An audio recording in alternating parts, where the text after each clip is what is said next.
It's not set in stone. I mean, like I said, it's a lot of paper stuff, but Bainsey could come back up. I think he's had a good camp, and he's vying for positions. So that's kind of where we're at. But he won't be in tomorrow, but he could be in Friday. What about Friedman? What was the decision? Just numbers. I mean, there's we couldn't carry 8, so it's all these numbers and puzzles and stuff like that. So unfortunately, he had a really good camp. So it's not an indictment of him. It's just the numbers game. Having Garland back out there today, does that make him an option for tomorrow now? Yeah, I haven't talked to him, but I thought he had he had a pretty good practice today. He was smiling. So usually, I haven't talked to him. That's a barometer that he feels good. So I'll talk to him here in an hour or so. Is Hoagie's game finally to sort of where it should be, getting the contract extension on Sunday? Yeah, I mean, he's a big part of our team. Like I said, look at the stats last year: 24 goals, no power play, not much power play time, or no power play goals.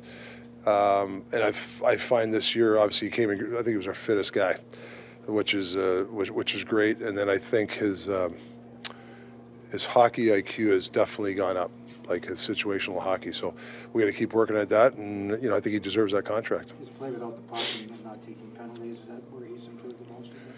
Yeah, I just think for me it's in the neutral zone. I find he's a lot more. He knows where to go, because sometimes he dives in or does something not critical, but it does put a stress on the D sometimes when he makes a bad read. I think he's really been conscious of that, so I got to give him a lot of credit. Rick, you've worked with that first power play unit quite a bit, and you get Jake DeBrusk now on that unit. What's the best thing that he can bring to that group? You've seen the other 4 work together a lot, but what does he bring that's different?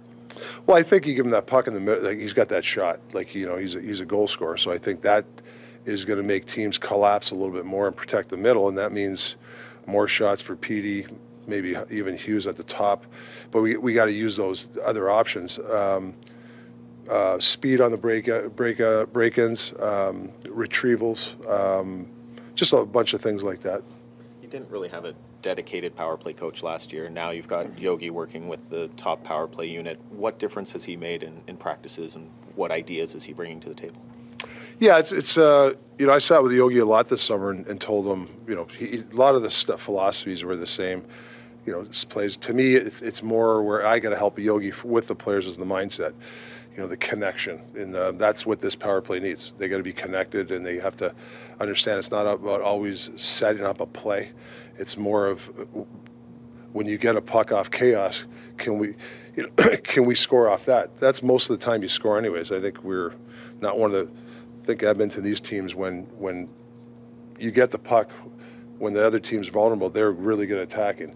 We weren't last year, so that's what we have to change the mindset. So Yogi's coming in with some really good ideas also, but the guys love him. So right away, I can feel that there's a connection with him, and they don't want to disappoint him either. I think that's a big part of it. They want to do well for him too. I like that.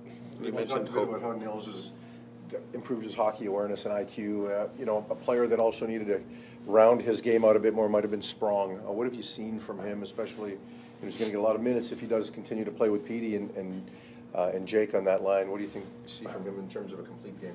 Yeah, I mean, he's got a hell of an opportunity, right? So, but I still want him to be himself. Like, I don't want him to think so much. He is. You watch him practice. I mean, he's got a hell of a shot, and he can make some plays. But he has to understand who he is on that line. He's got to make sure that if I'm counted to be this guy, I have to be that guy. You can't just wander around where you want to go when we're in vulnerable positions. I think that's really, he's had a tough time over his career, diving in, not being the third guy when he should be, being the guy that has to go to the net on this play, not the guy that wants to be the shooter. I think that's the key to that line.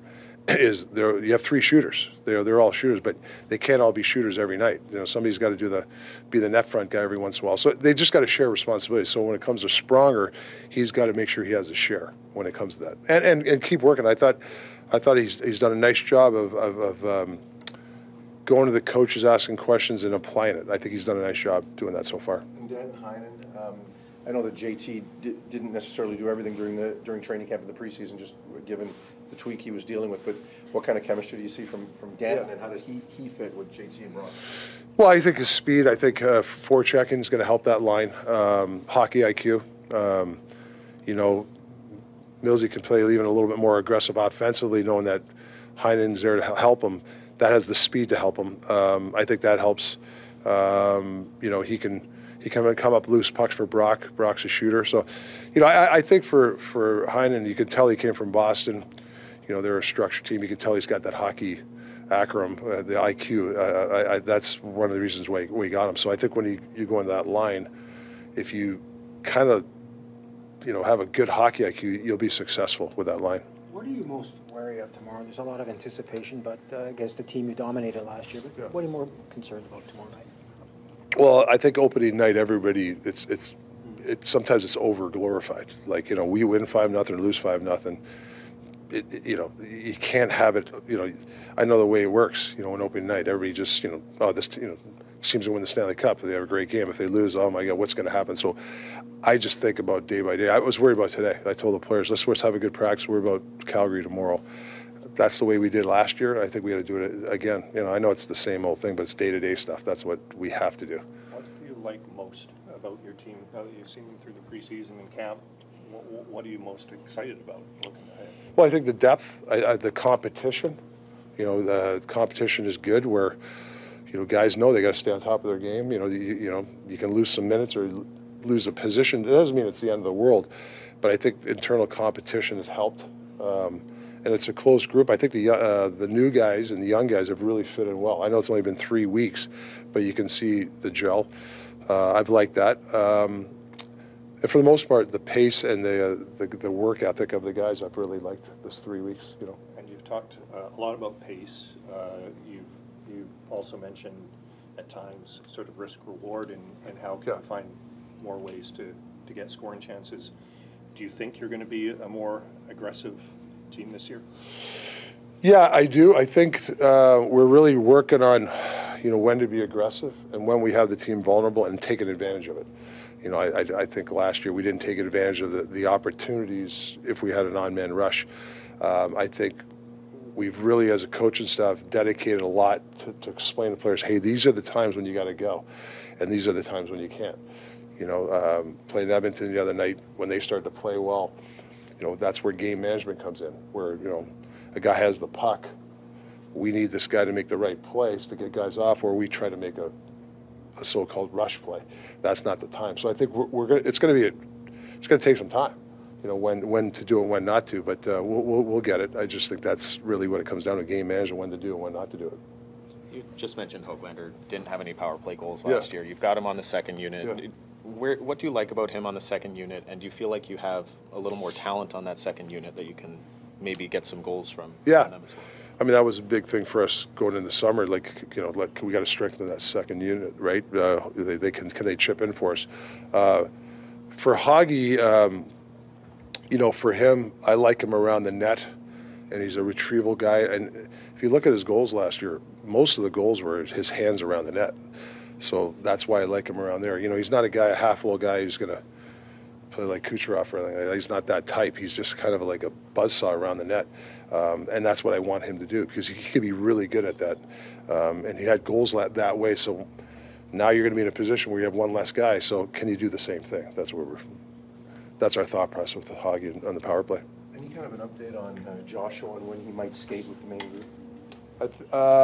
He's going to be skating here soon. He's coming on the road trip, so I think he's going to get some skates. I don't know the exact how many times he will skate, but I know he's definitely in a good frame of mind, which is good. Do you know much about with the hurricane barreling toward Tampa? Yeah. Have you heard anything about possibly postponing? I don't know. All I know is, you know, they've had a tough time. Actually, John Cooper texted me, and they're everywhere. I think they're in South Carolina. They're somewhere. And it's a tough go for those guys, you know, I don't know what's going to happen. I don't know if it'll be fine when if we go down there. You know, I don't know. No, you don't want to miss us. I don't know what the rules are. We don't like each other. Very high. That's the stupidest. Oh, I didn't even notice though. That's fun.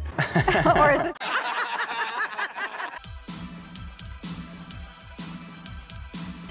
generational talent. Thanks for liking the video and subscribing.